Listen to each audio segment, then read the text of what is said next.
Herkese merhaba arkadaşlar. Kanal 7'nin sevilen dizisi Araf'tan yepyeni bölümle ilgili haber ve bilgiler getirdim.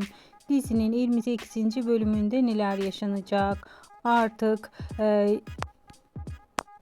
Mercan Ateş'i kıskanmaya başladı. Monika'nın gelişiyle aşkını anlamaya başladı. Aslında Monika'nın gelişi çiftimizi ayırmak içindi. Fakat artık Mercan kıskançlık krizlerine girdi ve Ateş'i sevdiğini anladı.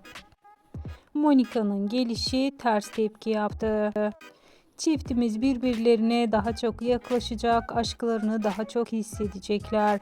Dizide yaşanan yepyeni olayları, haber ve bilgileri sizlere iletmeye devam edeceğiz. Bunun için kanalımı takipte kalmayı, bildirim zilini açık tutmayı unutmayın. Bir sonraki videolarımızda görüşmek üzere. Hoşça kalın.